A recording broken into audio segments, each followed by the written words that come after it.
This is an adult podcast made for adults by adults. I want to remind you, if you want to support us, the best way to do that is to share this podcast.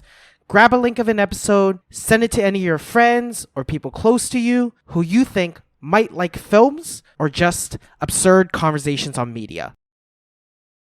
Batman! Dun dun dun dun.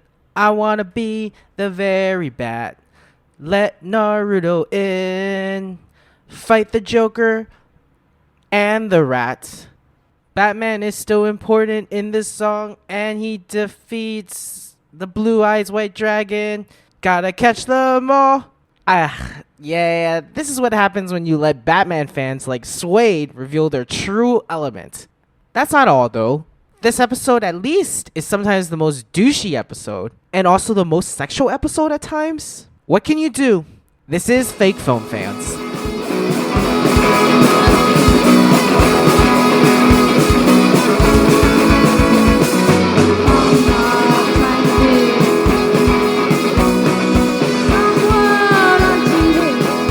Hey everybody, welcome to Fake Film Fans. I want to thank everyone for listening. I'm Swade Best, aka Batman. Fuck, I'm Walter. I completely forgot to prepare something. So No, you're also Batman. Say you're Batman. Okay, I'm Batman. I'm Vengeance. I'm Tori. I'm a lost toilet paper towel too.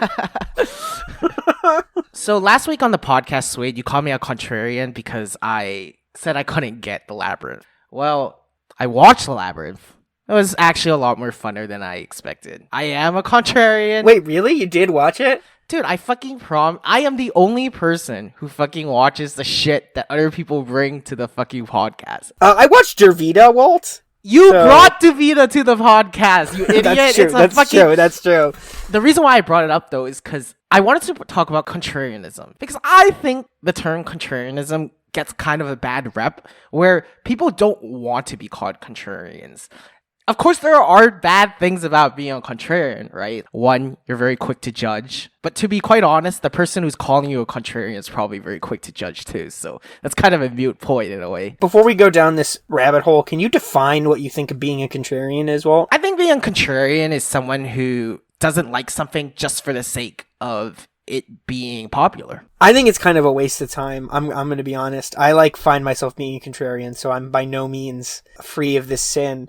But when I stop being a contrarian and just give something the chance, sometimes I do end up really enjoying it. Now, I will tell you, I am a contrarian in a different way than Walt. I am a contrarian in that when people don't like a movie because it's bad, like The Mask, I will die on that hill and be like, no, The Mask is a good movie. CW's Flash is another one. Fucking love that TV show. Part of it is that everyone else hates it, and so I want to like it. What you like in it, too, is not that it's good. Walter and I had a professor who would show movies, and some movies she would say, I don't think this is a good movie, but I also love it. Her point was like she didn't think it was a good piece of art, or whatever that means. But there's still something weird in it that we can look at and enjoy part of in some weird way, which I think is more interesting also than just focusing on the quote unquote smart stuff, because guess what? There's just so much fucking stuff and garbage out there that it can't all be amazing. We can't all just find the stuff that we like. I think it's more important, rather than being a contrarian, to take a certain kind of open critical attitude where you can like something and still be critical of it. I try to find things that I enjoy in movies, but I do find these days, more often than not, I gravitate towards things that are weird, even if they're not perfect. The Flash I really like. Almost every season can be boiled down to the Flash needs to run faster, which I think is a crazy way to set up a plot. Even though the actual meta plot isn't comprehensible, and a lot of the actors can't act all that well, and it's kind of got anime rules. It's not a very good show, but it's so weirdly put together with this idea that you just need to run faster to win that it gets me every time. Would you start disliking The Flash if the creator came out and said, actually, each shot I did was super No, well I would love that. And I think I want to redefine bad. If we want to talk about narrative as something that's mechanical, The Flash fails mechanically quite often. And so it's not that it's bad transcendentally, but it is the artifact that is the narrative of the story isn't always successful in doing what it needs to do. And so it makes it hard to watch because the car is not moving the way it should, right? But the car has like really sweet seat warmers. And so even though the car doesn't drive well, the seat warmers make it worth it. I have a problem though, because What? I don't know, I feel like you said yes to Walter's theoretical question, but I'm not sure that answer is so easily made. You're saying that if the director came out and was like, this is actually a very this is all purposeful, all very artistically done through like my intense devotion to this craft, I'm saying no. I think your perspective would have to change. Okay, so no, because the way I learned to interact with media, like from high school all the way to college, was that like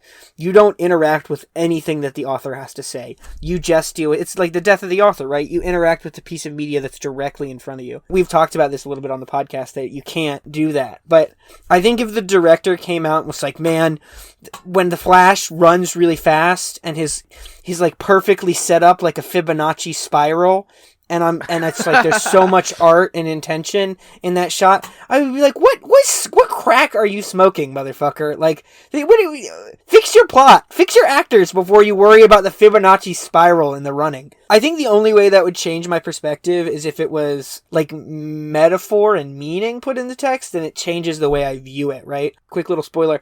I watched the 1989 Batman film, and I have some things I want to say about it, but I was researching the Joker, because the Joker feels a little different in this movie than he does in the comics. And so I was researching Joker and like sex crimes, because to my knowledge, there's not all that much that he like doesn't really do that, until I looked at someone talking about The Killing Joke, which is like a famously polarizing Batman run, that there's no actual sexual assault that happens on screen on the panels, but that the way it's set up and the way the characters are like presented, it's hard not to, once someone points it out to you that it feels like sexual assault in an unpleasant way, like in a way that doesn't feel like it is useful to the narrative, it made me sort of like, I have to think a little bit about The Killing Joke again. Especially in the context of, I feel like, of TV shows like The Flash, for instance, where we're assuming this is not a passion project. This is like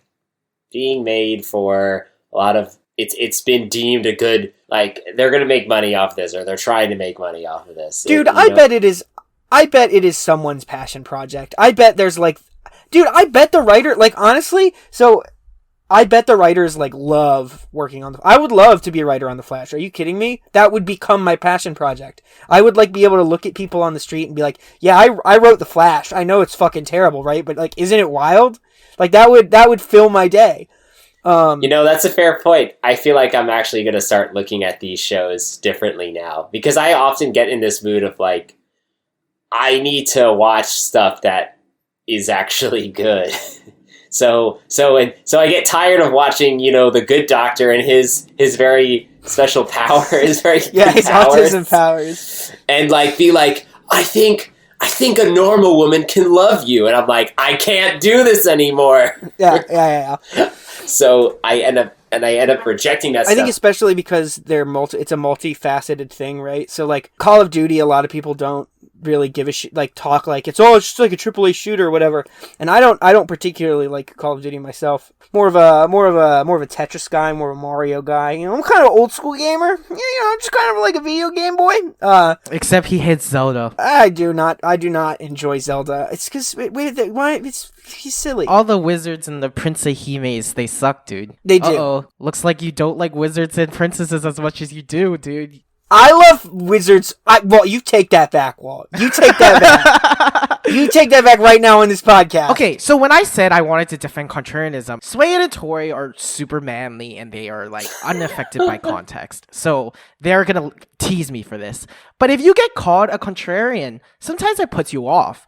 In fact, I don't know how much you guys knew me before we actually like really started hanging out, but there was a phase in my life in university, I stopped listening to music and movies completely. I remember I was walking down the like main drag of our college campus, like in my trench coat, smoking a cigarette that I'd probably fished out of an ashtray. And it was you and a bunch of your friends one of which was like the daughter of one of the like KFC super execs or something. And she like looked over at me and like was like, wow, smoking cigarettes. You just like gave me this look that was like so contemptuous. And I literally thought in my head, so these are where the nerds hang out at Goucher, huh? These are the fucking losers. Okay, cool. And I just kept walking. I sometimes wonder if Swade mixed me up with another Asian, because I definitely was smoking cigarettes then. So, dude, I swear to God, I remember it was you. I remember it was you because your ex was there too. Okay. So it was me. And you've told me this, but it was because people would call you a contrarian for liking these art house films, and it made you feel bad, right? Yeah, I admit leaving that friend group was one of the reasons why I went back into films and music, but also a lot of it has to do with CRJ. Really? I will say there have been moments in my life where I have distanced myself from certain pieces of whatever I enjoy because people have talked smack about them, and I think once you get outside of like this point in your life where you're trying to really sediment your identity, and instead you sort of like reach a space where you acknowledge that your identity's in flux, that you can like start, like, for instance, I felt really weird talking about Lolita. I still do. I still don't bring it up a whole lot to people, but like, if someone's going to ask me if I like Lolita, I'm going to say yes, right? To whereas like, for a little while I thought I was not supposed to like it. I totally feel this way about music as well. I mean, yeah, there's definitely a large extent to which I just love to know about and to like music that very few other people have heard about. It's not like I know the thing that you don't, and I'm like, no, that doesn't sound douchey at all, dude. You're not a douche at all. You're super not a douche. Well, no, a part of it is, well, I genuinely love discovering new music that I've never heard of, and I love finding weird things. And here's the other thing that I realized why it's not douchey. Because when I have talked to other people who have this tendency and like to do this too, we don't try and like one up each other. We just share. We just share. Yeah, it's things. an act of sharing. You know, we're like, oh, have you heard of this? Have you heard of this? And it's really fun to hear about stuff that you've never heard of before that now you can get to listen to and experience. And I guess it does make you feel a little bit special that it's like, it's not the thing that everybody knows, you know? But it isn't just that. Most people know who Carly Rae Jepsen is, so it's clearly not solely that in of itself. And there's tons of things that people haven't heard of that aren't good. Like this podcast. Lots of people haven't heard about it. It's really it's bad. Yeah, this episode's pretty bad. Because of me. No, what do you know? Guys. Only I'm allowed to say that. You have to say it's good, Walt. You're the contrarian. You're the contrarian. Tori, do you have a favorite Carly Rae Jepsen album? Yeah, I think my favorite Carly Rae Jepsen album is the one where she's wearing the black garbage bag dress. You know, it's like a dress, but it kind of looks like a garbage bag. It's called Final Obsessions. Oh yeah, Final Obsessions. That's a good one. Obsessions. It's actually a concept album referencing the Black Parade, right? It's about the life of a milk carton. The milk carton that Gerard Way stands on in the Welcome to the Black Parade music video. I think my favorite Carly Rae Jepsen album is Christmas Smooches Under the Sea, which is another concept album of hers, all about kissing mermaids. The concept is she's struggling to kiss the mermaids because she can't breathe underwater, so she has to wear a giant, like, old-school diving bell suit. And finally, at the end, she removes her helmet and kisses a mermaid, but the pressure from underwater causes her head to implode and go into the mermaid's mouth. I think the final song on that album is Head Implosion for You. Yeah, can you sing the chorus? Head explosion in your mouth, mouth. And then DJ Khaled comes in and he's like, explosion in your mouth, explosion in your mouth, explosion in your mouth. It's great. It's actually the only DJ Khaled music I enjoy. I've heard that's also a metaphor for orgasm. For someone who had one of the greatest one-hit wonders. Wait. I like Carly Rae Jepsen. It is not all that great of a one-hit wonder. There are so many better one-hit wonders than fucking Call Me Maybe. Oh, I mean, like, it gets played in shopping malls all the time. I mean, so does Wonderwall. That's an interesting thing, too. Like, it was really big for a while to shit on Oasis. Yeah, it's true. I like that album. Like, it's a good album. I don't listen to it a lot. Okay, Wonderwall is not the only good song on that album. You know, you want to know how I feel about, actually, is Chumbawamba. Everyone knows Tub Thumping, but that fucking album got me through so much. All of Tub Thumping. Like, that was like when I dropped out of college, and I was like very much not in my right mind, and I would just like listen to that album. And Tub Thumping, that song, I'll get knocked down but I get up again, that really helped me, because I was like, I will get back up again. But there's a song, I can't remember the title, but the chorus goes, there are those who spend the night under bridges. And I was like, yes, that, I don't know why that was important to me at that moment, but I was like, yeah, I got this. Especially because when I first heard it, I thought it said gnomes instead of those. So to me, the song will always be there are gnomes who spend the night under bridges. And I was like, that's all I need. You know, that's actually kind of reminds me of aspects of like your writing, Swade, because I know you like to put these epigraphs. And sometimes you use these like very funny epigraphs from weird sources. And I could totally imagine reading a story of yours being like, whatever, something like super emotional, like people who live under bridges, Chumbawamba. Yeah, the short story I'm trying to get published right now, are the two epigraphs, is Deleuze from Anti-Oedipus, and then Goldfingers, a song from Goldfinger's album. Yeah, those are the two epigraphs. Going back to the contrarian thing, do you think that like there's a way to be a contrarian or to like these things without having to do it so much through just a negation? People get tired of that person who's like, yeah, that sucks. I don't know. So there's like kind of an unspoken rule in the bookstore, which is that you never talk shit about a book because a customer might love it, and you don't want to hurt the customer's feelings. Oh, you don't want to hurt you want to hurt capital. Mr. Monsanto. Oh, here we go. Oh yeah, I got a let me goose step my way through the bookstore. No, but like, not only is it like gonna make them not spend money, but like also it's just a dick thing to do. Yeah. My technique is that I will say, like, so for instance, a young person came in today looking for Where the Crawdads Sing. People love that book. I didn't get it. And she was like, do you have a copy of it? And I'm like, no. And she was like, oh, it's so good, you need to read it. And I was like, yeah, a bunch of people really liked it. It's like been super popular. And so that way I don't have to be like, yeah, there's like not a single wizard in it, and the writing is dumb. So no, I'm not going to read this, Fred. But Swade, it has topped the New York Times fiction bestsellers of 2019 and of 2020. Dude, it took so long to come out in paperback because of how popular it was. My strategy when people like things that I think are dumb or that I cannot begin to enjoy is I will either repeat what they've said or I will say how much other people like it. And then when they're like, so what kind of stuff do you like to read? And I'm like, well, I'm reading this collection of Czech extreme horror that I'm really enjoying. I had to take it off the shelves at the bookstore on account of all the super brutal shit that happens in it. But I really like it. And then they're like, oh, okay. And they slowly start walking backwards. And they're like, I'm not going to spend money. Because I think there's the opposite. There's the opposite that can happen, right? That I sometimes find myself falling into the trap is particularly in terms of philosophy books, of being like, well, Deleuze really likes these authors and quotes these people a lot, so I should go read this stuff too, right? Like, that's the same trap as being like, oh, well, everyone, the New York Times said it was the best fiction book of 2019, so I don't think that's the same. I don't think that's the same at all. I think it has similar problems, because when you go into reading it, you're not going in for the purpose of being like, well, let's see what I get out of it. You're going in saying, oh, well, this person was inspired. I have to find the inspiration. I know this is greatness. And so you're approaching it like you've already made up your mind about it in some way. But on the other hand, every horror novel I've ever read that has a quote by either Poppy Z. Bright or Kath Koja on the back, I've enjoyed the hell out of.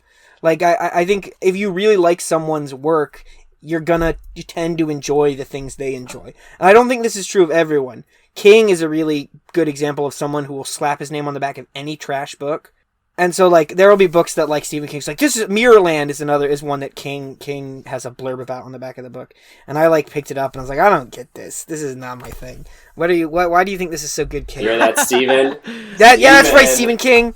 We're coming for you. But do you know what I'm talking about, though? This impediment of feeling like, it's like, this is the deep stuff. Like, oh, well, you go down this rabbit hole of discovering things that are out there and different. And then you feel this impediment to engage with them and that they're going to be amazing and interesting, but you've already made up your mind that you like them instead of finding something in them on your own terms, kind of thing. Which is not to say that you can't approach them because another author suggests them, but that, Like, you shouldn't go into it with that. It shouldn't be like an obligatory, like, oh, I have to read this and it's going to be great because of this. And I think that's like a problem that can lead to, which is similar, I think, to the other side. That's fair. I think Walter and I are not sheep like you are, Tori, and so we can kind of decide things on our own. We're not so weak in our brains.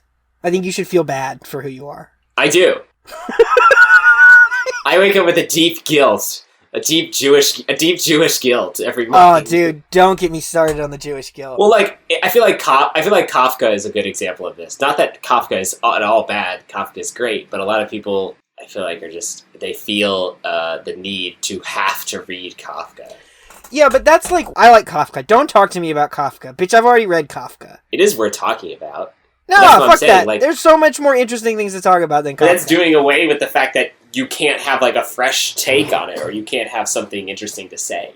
Look, alright, here's the only way you can talk with me about Kafka, is if you've read anything other than Metamorphosis. Because that's what these fuckers do. These fucking trilby-wearing fuckers come into my bookstore and they're like, oh, Kafka, yeah, the Metamorphosis, and they, like, go into these, like, really uninteresting hot takes on it. And I'm like, motherfucker, I read more books in my fucking weekend than you're gonna read in your goddamn life. I disagree. You know what I think is actually the issue? It's good, because I was sounding like a major douche.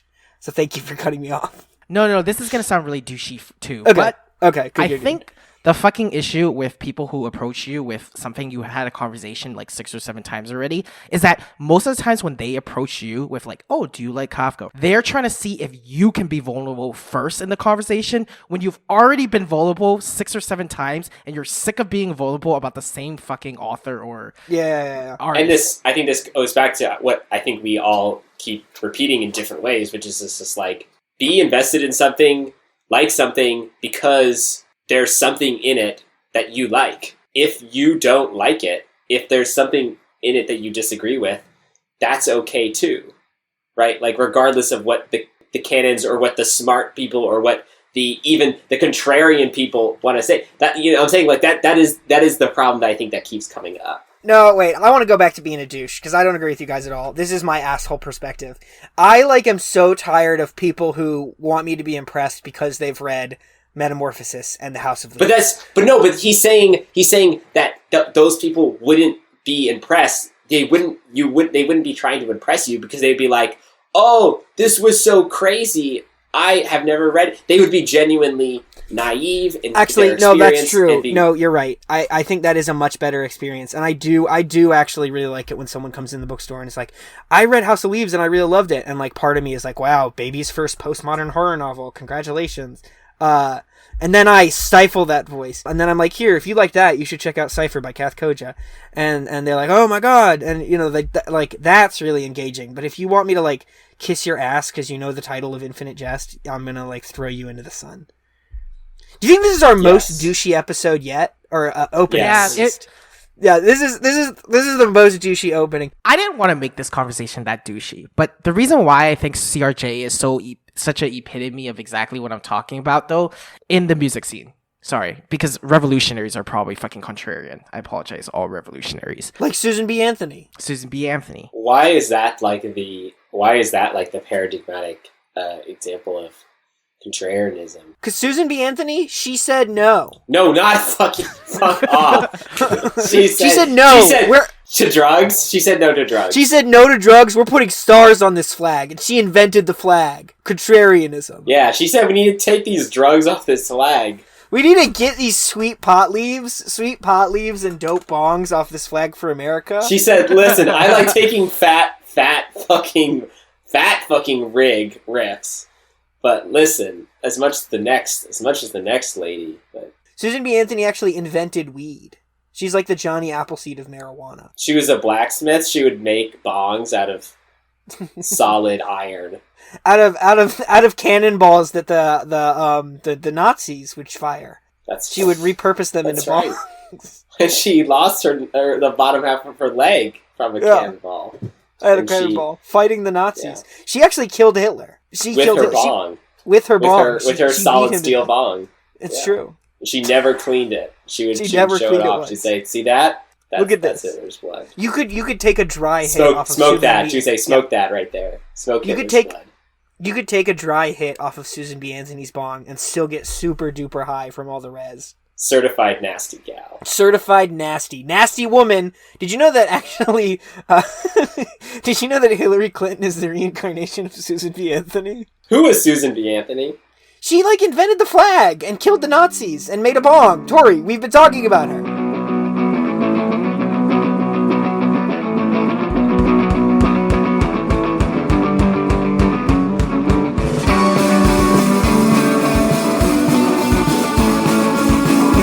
So as we all know, a new Batman movie has come out starring Robert Pattinson as the Batman. And I am excited enough to maybe go see it in theaters, even though it's a fucking blighted plague wasteland. I think I'm just going to double mask and sit far away from everyone and see if I can't watch it safely. Because I'll admit it, I'm a little bit of a Batman fanboy. But I feel like if you bring a critical eye to Batman media, it can be fun and also make you seem like less of a douche. Or way more of a douche. Yeah, I kind of agreed. No, so that is, there are people who need to chill out about Batman. You are allowed to talk about Batman maybe once every 4 hangouts. Unless it's your Batman friends, right? Every full moon.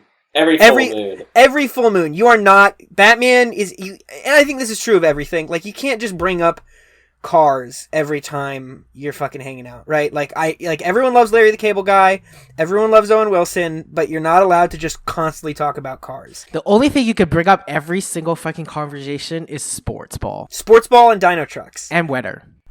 You're always allowed to talk about That's actually such a good point. Holy shit, you are always allowed to talk about weather. Half of my interactions with customers these days are about the weather, and it's so much. It's the so weather easy. is very important, though. It is. It is important, Tori. Any more hot takes about the weather, Tor? Well, I actually had a conversation with someone else about We're not this. talking about the weather. So how is the weather? I don't want to talk about the weather. I want to talk about Batman. I've only talked about Batman once on the podcast, damn it. I want to talk about it again. It's been unseasonably cold. That is 100% not true. You actually probably talk about Batman one every 4 podcasts. So exactly okay, well, your rule. I like Batman! But I will say, so next episode, I'm gonna be talking about the new Batman film. And so I wanted to watch the beginning of the old school franchise.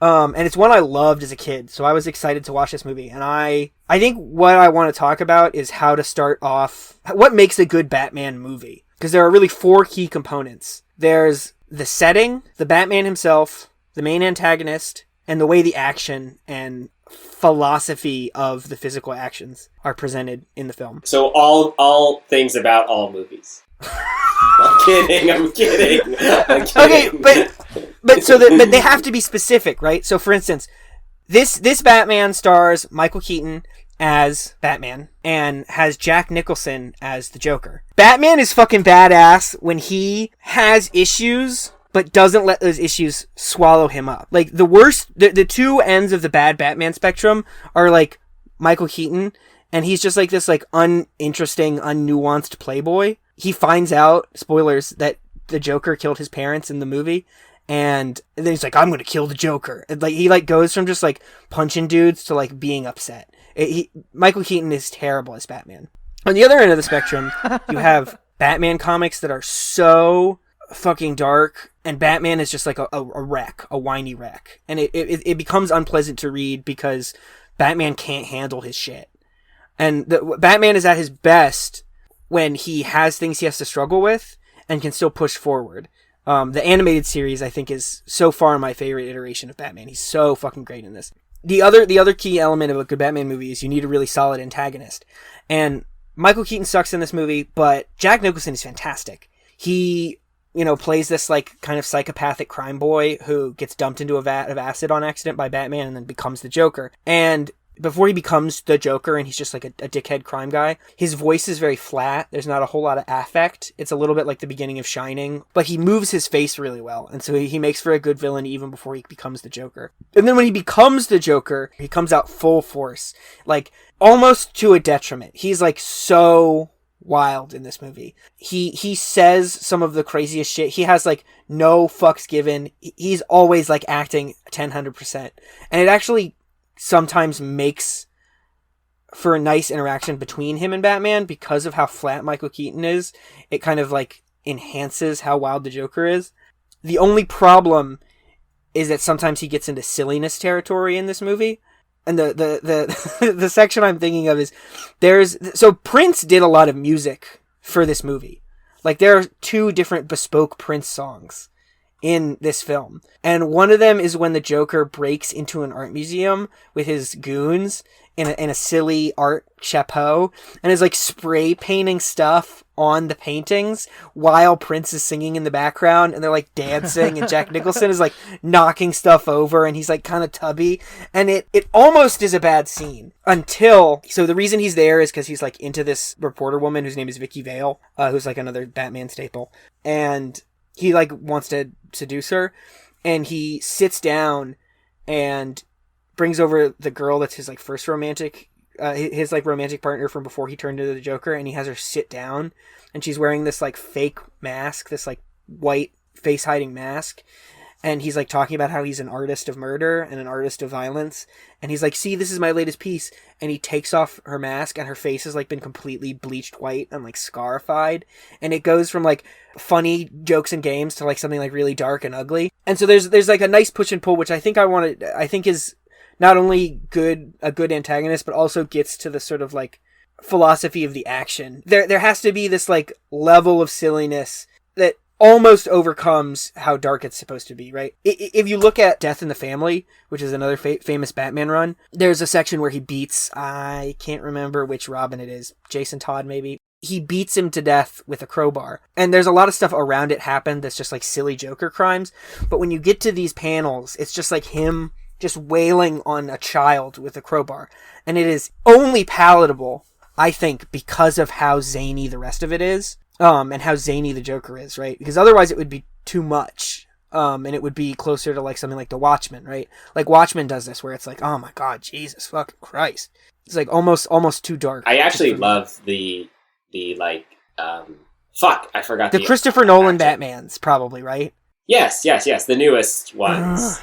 They're good. I mean, you can't Heath Ledger. When I saw the Heath Ledger Joker Batman, yeah, The Dark Knight. I mean, like, I don't know. I saw it when I was young, and I was like, this is fucking amazing. I still love that movie and the Joker. I mean, it's a good movie. It's not quite zany enough for me. That's the problem. There's not enough like weirdness in it. It's like more like a crime thriller than anything. And I think this goes maybe just to our different preferences, where I'm like, yes, good, very serious. Very serious. My favorite part of that movie is when the Joker slams the dude's head on the table and the pen ends up in his forehead. I was like, that's wild. I'm into this. But like, there's so much of that movie where the Joker's I think you're making an assumption. You're introducing a dualistic term about zany vs seriousness, and you said it's because it captures the essence of the comics. Like, I don't understand what you're talking about here. Let me rephrase then. So I think what makes a good Batman comic and a good Batman story is you have a character who's so serious, has no jokes. Batman's a very serious person. He's very serious. He doesn't make jokes. And then you compare it to his villains, who are these insane caricatures, right? People who, like, if you described them outside of the context of their comic book, they would seem like jokes, right? Like, one of his main antagonists is like a short guy who's obsessed with birds and has like an umbrella with a sword at the end, right? Like, that's super silly. But then when you get the Penguin's backstory, that he was like this kid who was bullied for the way he looked, comes from a rich family, and then his family fell to ruins, and he learned how to do crime, right? And he's got all these like weird, ugly little psychological niches, and he's also incredibly cruel. You have this juxtaposition between something like very silly and something very serious, right? The crocodile, Killer Croc is his name, is another example. If I was just like professional wrestler who turned into an alligator man, that sounds like a goof, right? But then when you have Killer Croc like jumping out of the sewers, consuming police officers, and like leaving their bones to like, you know, rise up from the drain pipes, like you've got this like really weird push and pull between super silly and super serious. And I think that the Joker is kind of like the top point of that, right? Where he's like a clown who makes jokes, and like he has like chattering teeth as a weapon, or like boxing glove guns as a weapon, right? It's like, oh, fun and games, super silly. And then you see him like beat a kid to death with a crowbar. it tickles both like weird bad parts of my brain where it's like violence and ugliness, and then also like jokes. Like it does it for me in a way that like most superhero media doesn't. I get what you're saying from like, if we want to look at it just like almost like a horror media, horror literature perspective, right? Like there's something more terrifying about a character that is so flippant about their very gruesome violence. And I also think it does make it closer to horror. And I think a lot of Batman is very reminiscent of Gothic novels, and like the Gothic aesthetic, like all these tall spires and like madmen and like poisons, right? These are all things that are like, themes from the first pieces of genre writing, right? Like pre-Jane Austen genre writing, which is Gothic novels, right? Even the Joker's character design is based off of a Victor Hugo novel, which is, tail end of Gothic novels is, Victor Hugo's work. This is what I think superhero stories, if you're going to put a trend on them, for me, they all want to ask questions about justice. So I'm a little curious how this dualism is related to that. So I will say that I think the best Batman stories are the ones that show that justice is not flat, right?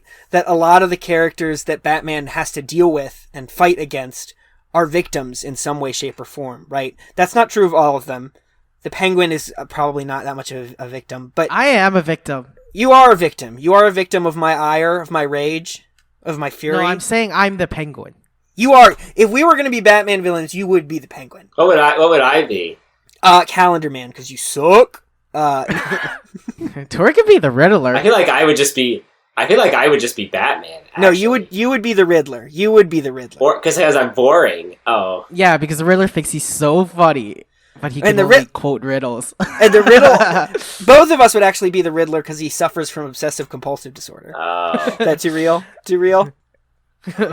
Besides the Christopher Nolan Batman, the only other Batman exposure I've had is the Adam West Batman series, which I used to watch religiously as a child. It's a very good show. That is also accurate to the Golden Age Batman comics. Like, Adam West Batman is very much like OG Batman. But I want to get to something that Walter said. So, Walter, you were saying that the dualism that exists in Batman is that justice exists for the people of Gotham, but not for the criminals, right? And that a lot of them are victims of... I mean, the easy trope is that they're victims of mental illness, right? Or tragic circumstances. Clayface is a good example. Clayface was an actor who got who got super scarified. His face got like ruined and he couldn't be a good actor anymore because part of his appeal was he was very handsome. And so he started getting this like cream from these mobsters that would let him like mess around with his face like clay to make him like have a beautiful face again.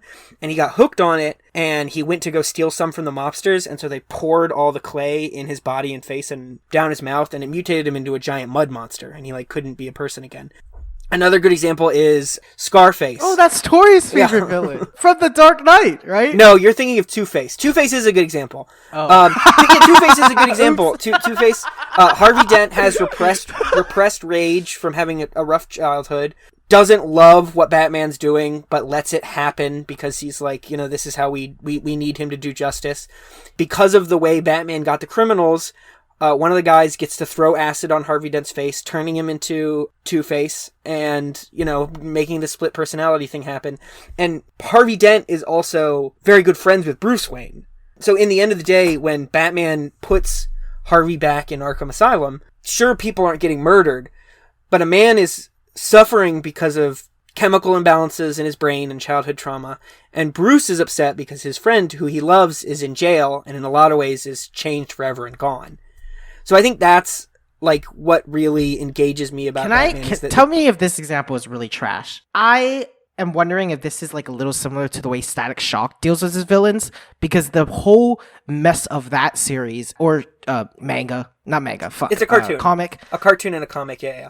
I love the Static Shock manga. The haunting, the big trauma of it, the whole thing is the whole place is suffering from a environmental problem. Yeah. So Static Shock is really saving everyone from that environmental problem, but the villains are the ones who are technically very affected by it. You can argue even more. They're victims. Yeah, no, I think that's what, and Static Shock is also, there are a few episodes that interact with systematic violence and like why you see like gang violence appear. It's not just like, oh man, these scary gangsters. It's like, no, there's like a reason why gang violence exists. So Static Shock is another, and that's a piece of media that that's a TV series I fucking absolutely love.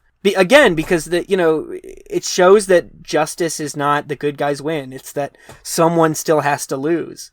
And I actually think the least interesting Batman pieces are when it's like he has to defeat the ultimate evil. It's like, who cares? That's not fun. Give me something challenging. Bringing it back to the 1989 Batman movie, the main villain's really good and the setting is really fantastic. It's very gothic. It's like very smoky. The city is oppressive. All the bad like criminal stuff that happens is like kind of creepy, right? The Joker uses Smilex gas, but Batman is so boring. And he also kills people, which is another central theme. Batman can never kill anyone. He has to struggle with this. And it actually is a detriment, because if he just killed the Joker, a lot of less bad things would happen. But his own, I would call it a mental baggage, mental illness even, keeps him from doing what he should be doing, which is ending the life of the Joker because of all the bad things he does. Batman struggles with his actions because he could just end these people's lives. It would be better for justice. But he won't do that because justice is not flat. That is the thing I think I mainly took away from the Batman films as a kid, even the Christopher Nolan ones, which you seem to not like. They're super good. They're just I'm actually a contrarian. That's what it is. Everyone else likes these movies, so I don't. But as a kid, right, like I took away from it, right, exactly that thing of like, oh wait, this is weird, or this is challenging me to think about characters in a different kind of way, in a way that other superhero movies weren't, and so that's why it became like my favorite movie for I don't know, whatever amount of time, right? Because of those same kinds of things. I think that they appeal to me more so in that way, rather than like, the Avengers have to beat the purple monster, and because he's gonna kill half the planet, and oh well, he did it. Oh well, then we did it. We saved him because any death is wrong.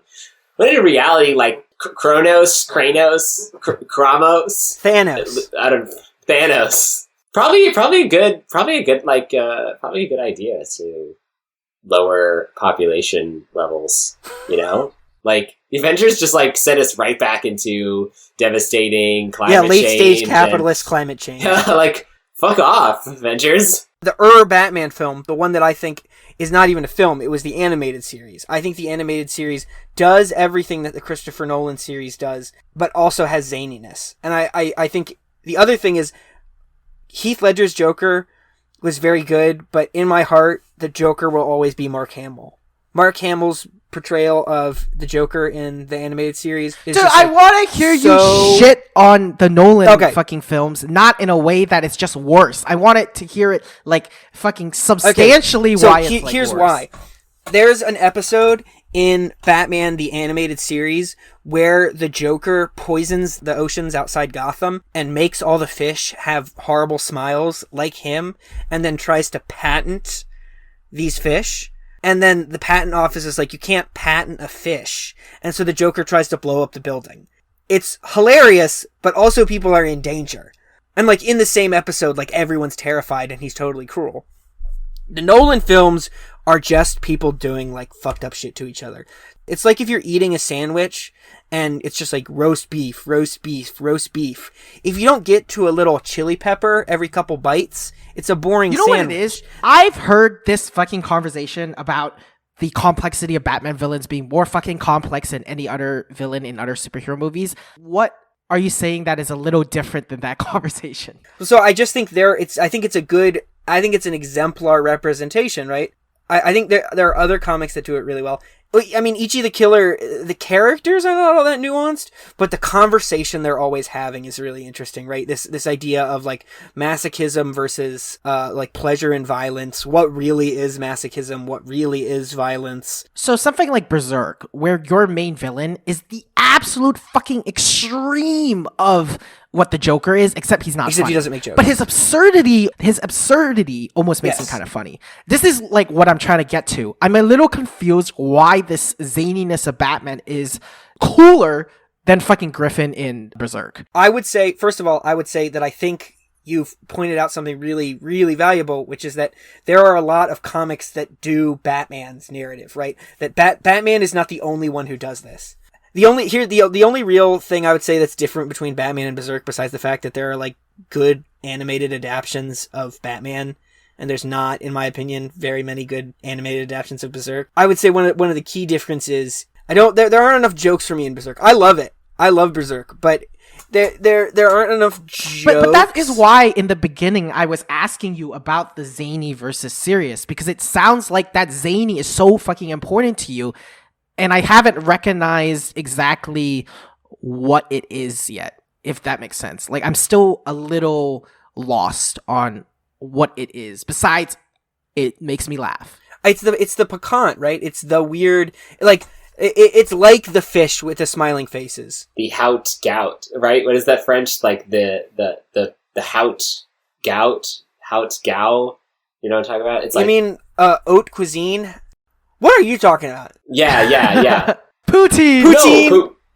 I think poutine falls under this like classification. It's like a flavor that's so like really moldy cheese, right? Like really, really stinky cheese. It's like good, but it's like so intense that it's almost your attraction is your. No, this is not right. You are wrong. This is not what I'm saying. Your attraction. It's because it's so over the top that there's an over the topness that is attractive. I would say that's more Berserk. Yeah, I agree.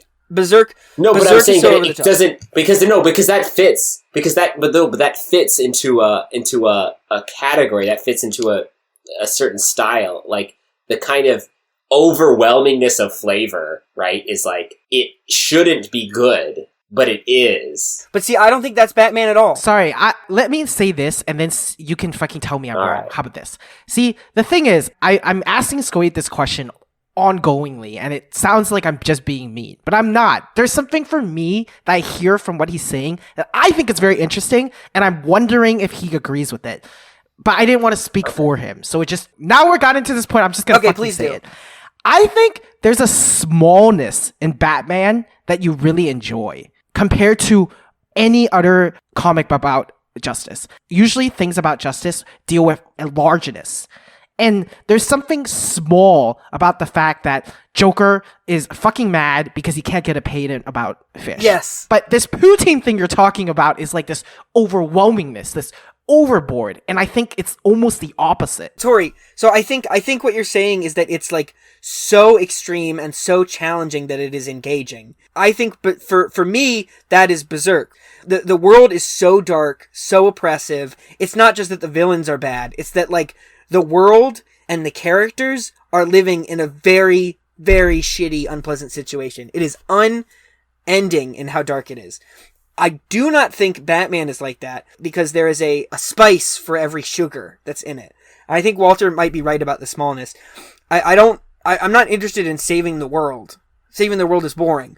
But when you have a character who's like, I'm only stealing things that are themed around penguins. Or like, I'm going to steal the most wonderful egg. The most wonderful jewel-encrusted egg.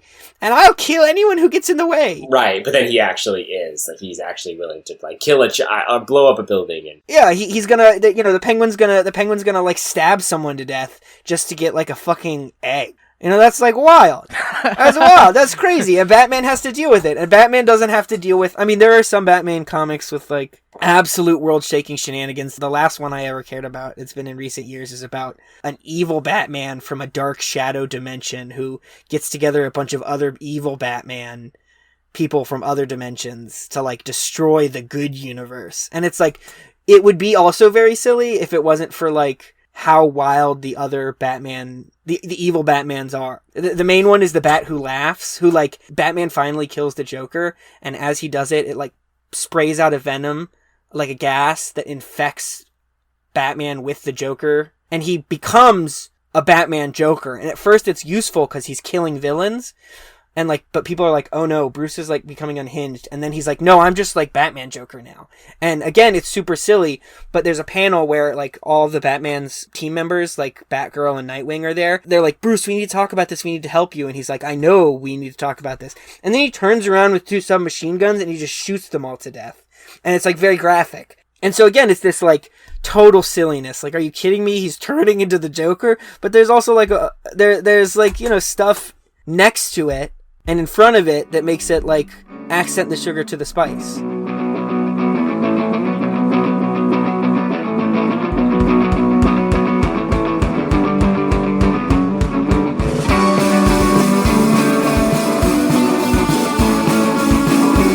I watched this movie, The House, that I've been meaning to watch for a while, but I actually really enjoyed it. And it was 3 different stories, 3 different stop motion animation films, all written by the same writer. It was actually written by this screenwriter, Edna Walsh, who's apparently mostly writes plays. He wrote all 3 acts, and different people directed them, but they're all stop motion animation. The stop motion animation adds a really interesting style to it where, I mean, it's done very, very well. So there's no loss of... It's not like the stop motion animation where you kind of have to do the work to make the story. I'd say the main thing it adds is it feels uncanny at points because of how close to reality, but not really. And so each story circulates around this house. The first story, we see the house get built. The 2 stories following just kind of surround it.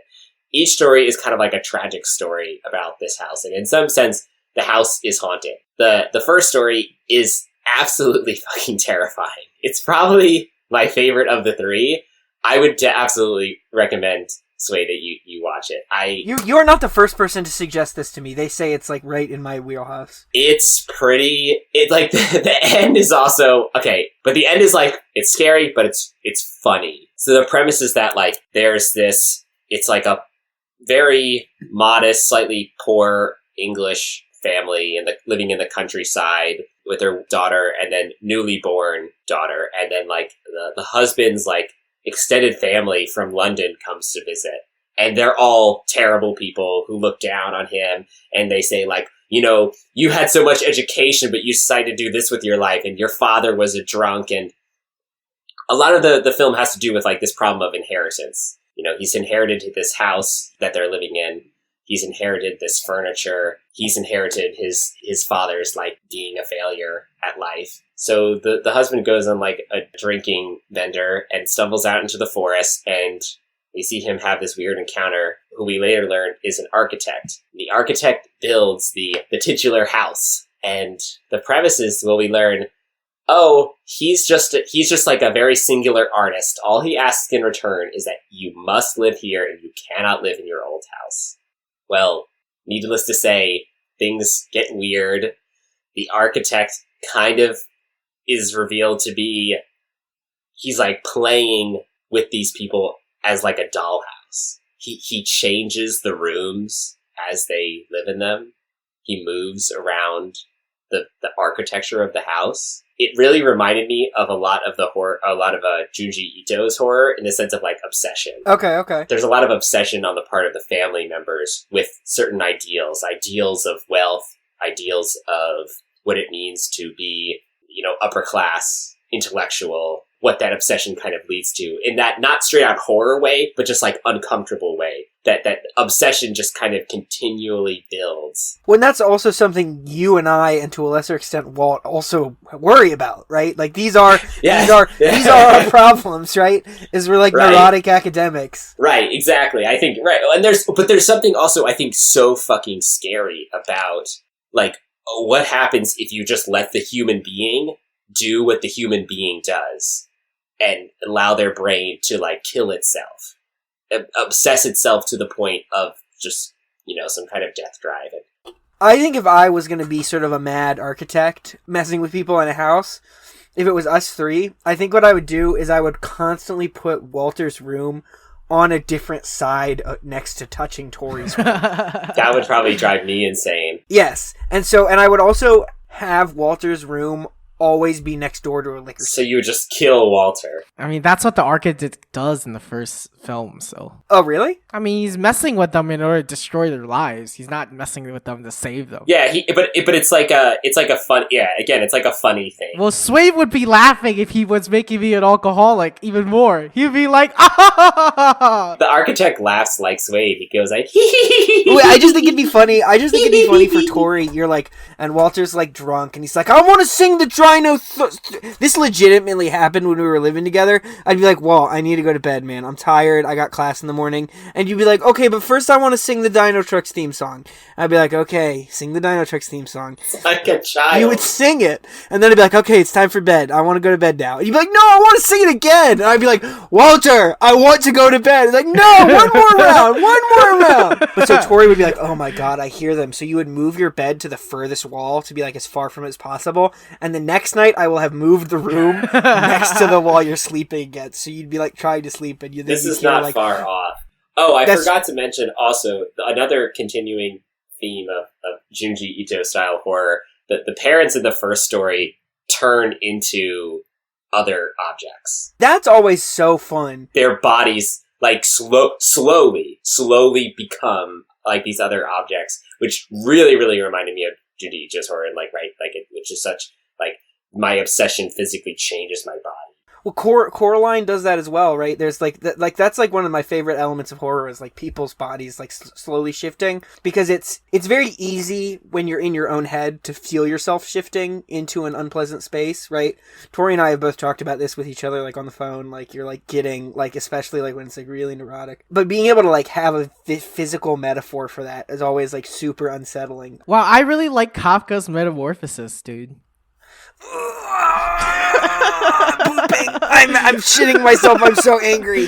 The other two stories are way more mild, although equally as interesting, and the last one is actually fairly heartwarming. In the final one, there's been a flood, and the waters are rising, and it's this woman owns the same house, and she's trying to rent it out to tenants, and she's trying to repair the house and rent it out more rooms, but no one's paying rent because, like, this is the end of the world. Like, the waters are rising, and this is just like a place to stay for a while until getting on a boat and moving onwards. But she's like, very obsessed with, I have to restore the house. I have to hold on to this house. Like I said, I feel like inheritance and kind of the problems of obsession around inheritance, around I have to keep this thing and I have to make it good. Being unable to let things go. The second one is probably the funniest one. It's about a rat that he is like it's an anthropomorphic rat. Like a rat man, a rat boy. Yeah, right, in a rat world. And he's a builder, and he's trying to, again, restore this house to sell it, and he starts having this bug problem. And then he eventually finds people who seem like they want to buy it. They are two rats, but they suspiciously resemble the shapes of the bugs. So, like, one is tall and skinny, and the other is, like, short and fat. Just like the two bugs that we see. And so, of course, then in the end, it's just like the house is taken over by vermin, by rats that look like these vermin, and by rats themselves. Again, like, going to this idea of his own obsession with, like, making it really clean and pristine and selling it off just becomes, like, a place for roosting vermin. So, all in all, I thought it was great. I mean, like, okay, maybe not great. It was good. It was pretty good. And I would absolutely recommended watch. It's only like an hour and 30 minutes. The music, too, is actually very good. It has the same music all throughout. It has these kind of just, like, low, singular, like, cello notes. It sounds like kind of throughout these very uncomfortably haunting scenes where you just get these shots of, like, these stop motion like dolls like eyes, which is like very uncomfortable to look at a doll's eyes. I think one of the reasons why this movie used stop motion is because it's actually a furry movie and it just didn't want to use humans with fursuits. Interesting take. That's a very interesting take. There are actually, the second story is like anthropomorphic rats. The second story is anthropomorphic cats. And I will say this, there are 2 cat characters that are kind of attractive. Yeah, they're pretty hot. Also, the male rat in the second story, his ass is the best ass in that fucking movie. Shout out to my little brother's partner. They got a fucking sick ass tattoo of Garfield pissing on their leg. It's so fucking good. Also, shout out to their very good friend who got a tattoo of Bobby Hill from King of the Hill with his knuckles raised up in the air and it says God rules on it. It's such a good tattoo. You really liked Fantastic Mr. Fox too, didn't you, Tori? I never saw Fantastic Mr. Fox, but I know that was his emotion. I am the furry here. I really like Zootopia, but then we had a friend who said, "Oh, I get it. The bunny is racist," and it broke my heart. I mean, like the cats aren't like super sexy. They're not like Judy Hopps, where it's like, damn, I'm gonna lose a little bit of cum right now out of my tip of my penis hole. But you would have an orgasm because of Judy Hopps, right, Tori? I'm gonna plead the fifth. I'm not gonna respond to that statement. Walter, you would lose a little bit. You would toss a little bit. You would toss a little bit of your oats for Judy Hopps, right? You'd finish a little bit. Yeah, it's like dating Ivanka Trump or something. I don't know.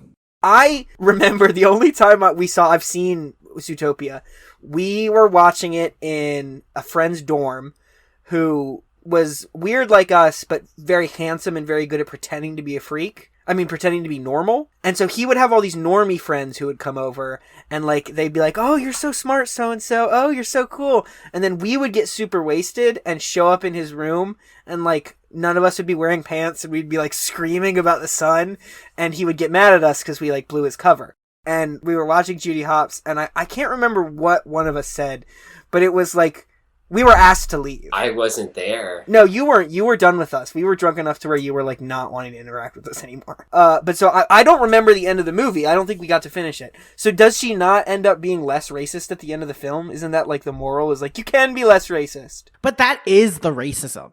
That is the problem. Because the white character saves the day. Because the film is about racism, but who ends up saving the day? Who ends up saving the society? It's the fucking white character of Judy Hopps. Okay. It's not the fact that Judy Hopps is racist and it's carnivores that's like problematic, that like broke my heart. I knew that when watching the movie. Yeah, that's the plot of the movie. Yeah.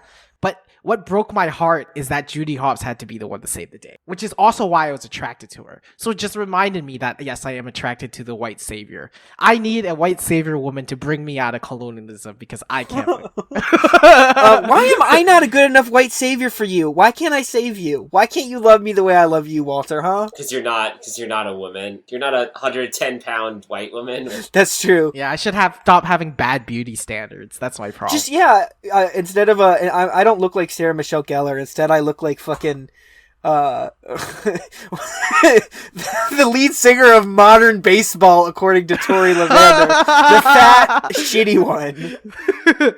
You know, actually, Sarah Michelle Gellar is the perfect example because if Sarah Michelle Gellar came to me and was like, "You know what? Racism's not that real, but I love you," I'd probably be like, "All right, let's date. Let's see how it goes." Because Sarah Michelle is kind of a Republican. She's kind of a shitty human Oh, being. is she really? I didn't know that. She's right-winger? Actually, you know what? Let me not just fucking throw out statements. Oh, so you're just pulling shit out of your ass. You're just making shit up now. You're just like, I bet Sarah Michelle Gellar like hates any form of ethnicity that's not white. And meanwhile, she's like, you're just making shit up. Hold on. Why are cats in particular so hot?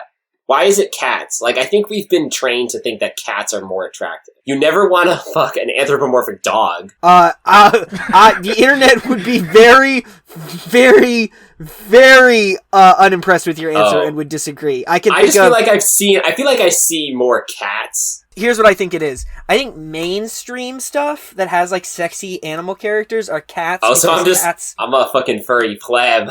No, but that's what it is, because cats, like, slink around, like, they're traditionally feminine, right? Like, for, like, the common man, it's, like, easy to see sexy, but, like, for, like, the people who are like, man, I really wish that the fox and the hound would both fucking bang me. Like, there are tons of people who are into that. It's just, like, not in the mainstream. No one's gonna make There's this video game called Night in the Woods where you play a cat character, and she's so fucking annoying. Not hot at all. But she befriends an alligator girl. And that alligator girl, one of the hottest fucking alligator girls of all time. I'm trying to think if there are any super sexy alligator girls out there. If you like dragon girls, It's not that far off. Except I don't like dragon girls. I like goblin girls. If we're gonna talk, I don't like that my movie conversation got into a furry conversation.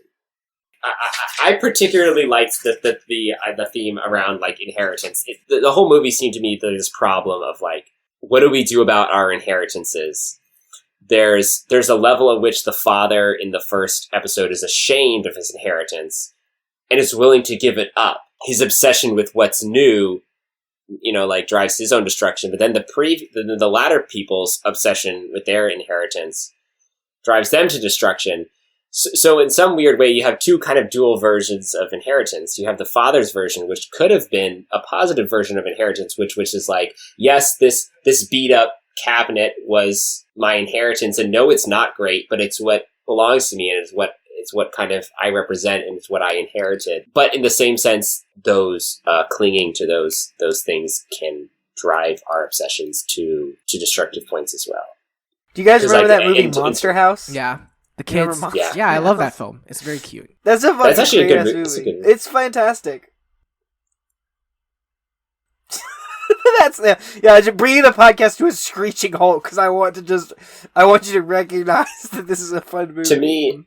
To me, Swade, this really the style of obsession or horror that the environment in the house resembled was much more similar to like the novel, like The Street. Oh, it feels like there's a necessity. Kiss me on the lips, story. I love that book. The problems start to be drawn out. And by the time all the horror's been drawn out, all the danger's been drawn out, it's too late, right? You're like, I can't go anywhere. This is where I live. I would absolutely recommend this to you. I mean, I would recommend it to anyone, but I would also recommend the Metamorphosis. I would recommend Anti-Oedipus. Like only smart people who are cool and like to lean back in their chairs will get it though. I like to lean back in my chair a lot. No, see, here's the thing. Anyone who says they've read Anti-Oedipus and they get it are a bunch of shitheels. Of course. No, you didn't. Yes. You didn't understand it. No one understands that book. Fuck off. Who has told you they've got it? I don't know. Oh, okay. I'm imagining. Swade called me once and he was like, I think I get it. That's true. I mean, if there's actually something I could ask, it's like, why is recommending something so important to you? Why is recommending something? Yeah, to be fair, I don't think we've ever recommended. Well, that's not true. I recommend people. Really? No, Swade recommends. I don't. I mean, you can do whatever the fuck you want. Watch it or don't watch it. Hey, don't talk to our listeners like that, Tori. What the fuck's wrong with you? Treat them with respect. He's literally talking to himself. What? How is he talking to himself? He is the only listener.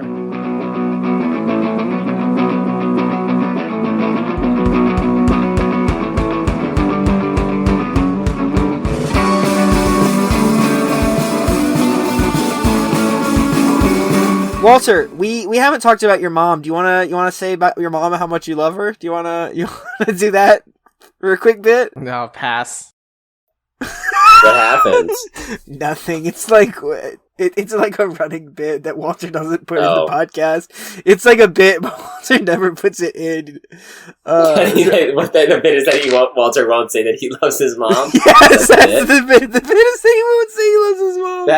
That's profoundly sad. It's a good bit, right? It's a good bit that he won't put in the podcast. So moving on, don't we have some important shout-outs? Shout out to Drew Davenport of My Brother and Me fame. I talked to him on Twitter. I hope he's listening because he's very cool and he was in a lot of episodes of My Brother and Me, and I love that podcast. So yeah, the McElroys. If you guys want to be on the podcast, fucking just Justin. If just Justin could be here, he's my favorite. Justin, you're my favorite. Oh well, now I feel like we're alienating them by doing that. Hey, I love alienating. Who the fuck are any of you?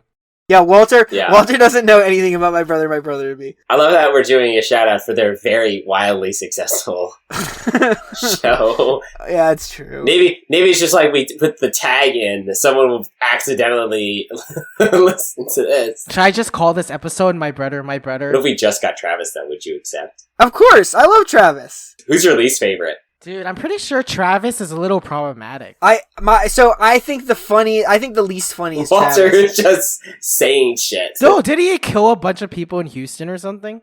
Oh, Travis Scott. You was thinking of Travis Scott. So Travis Scott is not on Brother by Brother.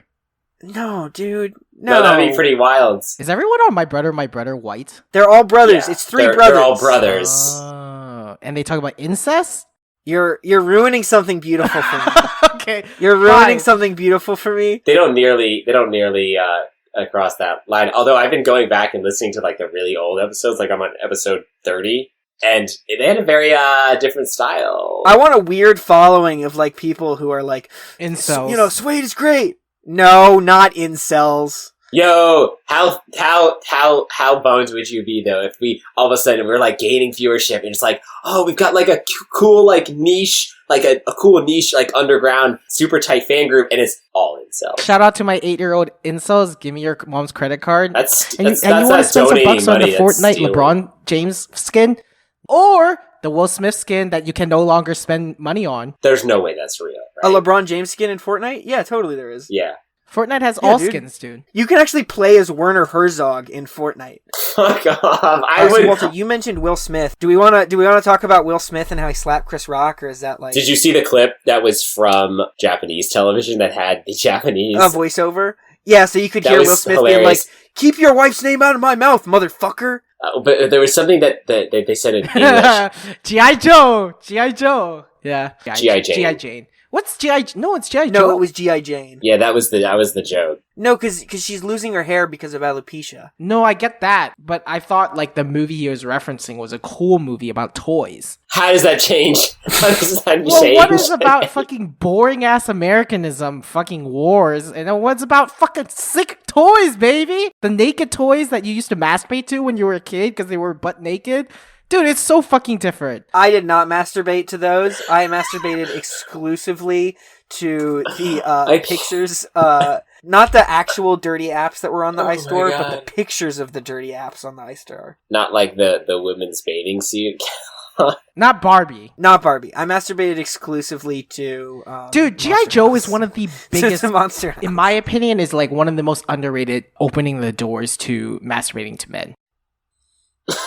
Okay, I mean- dude. I mean, like, I don't know how to respond to that other than I disagree. I don't.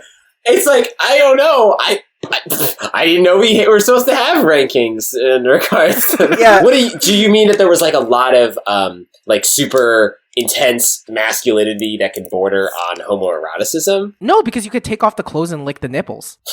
Okay, but see, I didn't do that when I. Okay. Fuck. Okay. No. I actually know how to respond to this. I know how to respond to this. When I was playing with G.I. Joes, I wasn't there. Okay, that's fair. So that's why it's not like. So for instance, that's. Tori's just losing it. Tori's just laughing the entire time. I still have my toys. My G.I. Joe stayed with me until like afterwards, you know. So I had them with me still. Did G.I. Joes have nipples? Because Barbies didn't. Yes, they did have nipples. They also had abs. They had a bunch of fucking abs. So you could Yeah. lick the six-pack and then feel the bumps on the six-pack. See, Walter, you did all this weird homoerotic shit when you were like young, but you are the straightest out of like anyone on the podcast. No, it's more that I think masturbation is way more interesting than sex. So I will masturbate to anything. I will not have sex to anything. Holy shit! I will Okay. say I for like hot glue dolls or Barbies, I have never done it with a Barbie. I did, however, do it to Matsumoto from Bleach. I had a Matsumoto figurine and I did suck her boobs for a bit because you know her boobs are huge, so like it just happened. I'm gonna throw up if you.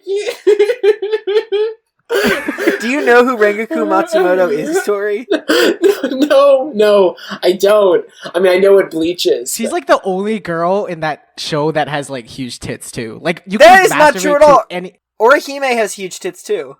And Nell, and Harbell, Tia Harbell. How old were you, do you think, when you were sucked on Rengoku Matsumoto's figurine boob, Walt? I swear to God, if it cannot be anything above 14, Nah, it was above 14. I bet it was like 18 or something. Oh, that's No. insane! Whoa! I mean, no tea, no shade. That- I know there's like a subculture That is of people who like. untenable.